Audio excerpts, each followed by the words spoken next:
Avodah Zara Daf Dalet. La Gemara ramène une contradiction entre plusieurs psukim.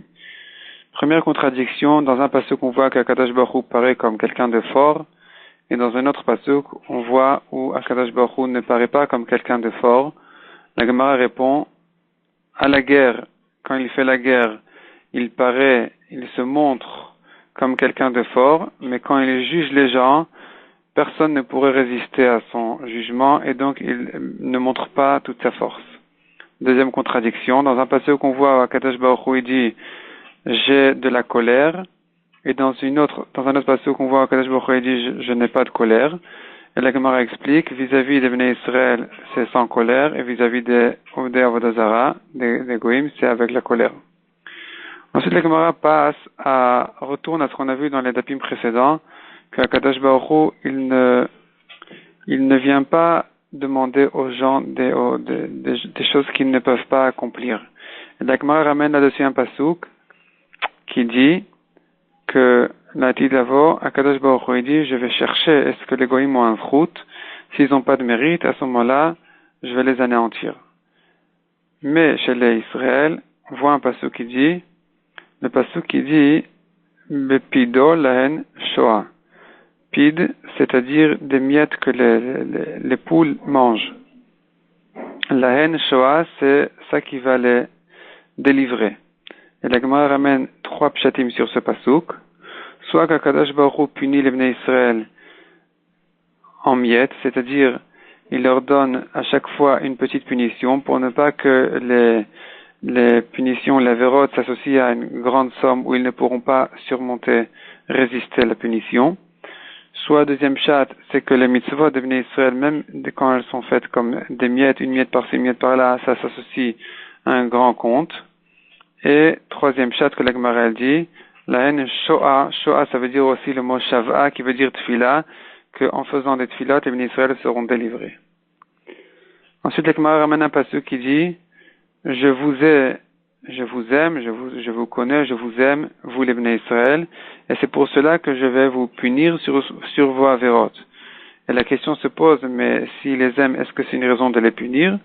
D'ailleurs, Rav Safra n'a pas su répondre à cette question. Mais Rabbi Avahu a interprété le pasuk en disant que justement, c'est puisque Kadosh Baruch Hu il aime les Bnei Israël, qu'il les punit petit à petit de manière à ce que les avérotes ne s'associent pas à un grand compte où ils ne pourront pas résister à la punition. Autre contradiction entre des psukim, dans un pasuk c'est écrit que Avraham dit à Hachem, Chalil alecha lami tzadikim racha. C'est-à-dire, Akadosh Baruch Hu ne tue pas le tzaddik avec le rachat. De quoi dans un autre passage qu'on voit où le tzaddik, il tombe avec le rachat. Et la Gemara répond, ça dépend si le tzaddik c'est un tzaddik gamour ou un tzaddik pas gamour. Si c'est un tzaddik complet, il est sauvé, il est épargné, tandis que sinon, il peut mourir avec le rachat. Autre contradiction. D'une part, on voit, Akadosh Baruch Hu, il a une colère chaque jour. Et par ailleurs, on voit que le pasuk dit qui peut tenir à sa colère. Et la Gemara répond, le particulier ne peut pas tenir, mais le tibour peut tenir. Ils ont plus de zruyot. Combien de temps est la colère d'Akadosh Baruch Hu chaque jour? La Gemara répond, c'est un instant, un petit instant, qui fait une fraction sur 53 848 de l'heure. Bilam connaissait ce moment, cet instant-là. Il connaissait l'instant où Akadosh Baruch Hu, ce petit instant où Akadosh Baruch Hu a de la colère, et d'ailleurs il cherchait, viser cet instant-là pour Chas v'Shalom faire une klala au sonné Israël.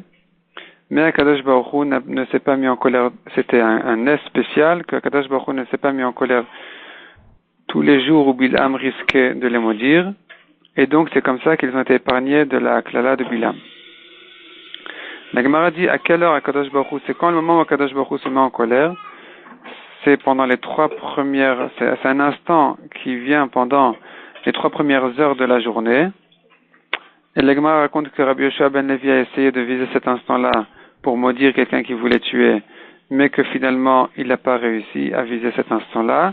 Il a somnolé, et donc il a compris de là que c'est pas une manière correcte de se comporter. Et la Gemara ajoute, au moment où les rois se prosternent devant le soleil, c'est là où Akadosh Baruch Hu se met en colère. D'ailleurs, on apprend de là une halakha, dit la Gemara, que pendant Rosh Hashanah, il ne faut pas faire Moussaf de Rosh Hashanah pendant les 3 premières heures de la journée Beyachid. Betibour, ça va, il y a plus de mérite, mais Beyachid, il ne faut pas faire la tfila de Moussaf jusqu'à que passent les 3 premières heures de la journée de manière à ne pas tomber sur le moment où Akadosh Baruch Hu est en colère. Et c'est là où il risque de juger la personne difficilement. Ensuite, la Gemara dit, Rabbi Yoshua ben Levi dit,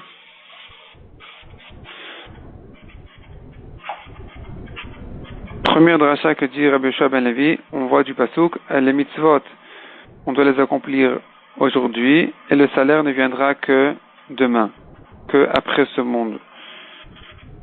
Deuxième dracha, les mitzvot viendront témoigner sur les Bnei Israël qui les ont accomplis au Olam Haba. Troisième dracha, on voit dans un autre pasuk encore que les mitzvot vont frapper la face des goïms. Les mitzvot des Bnei Israël vont frapper la face des goïms.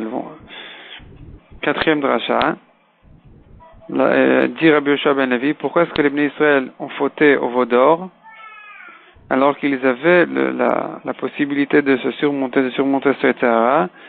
Mais les choses se sont faites de telle manière pour ouvrir les portes devant les balais tchouva, que les balais tchouva ne croient pas qu'un tibour qui a fauté ne peut pas faire tchouva.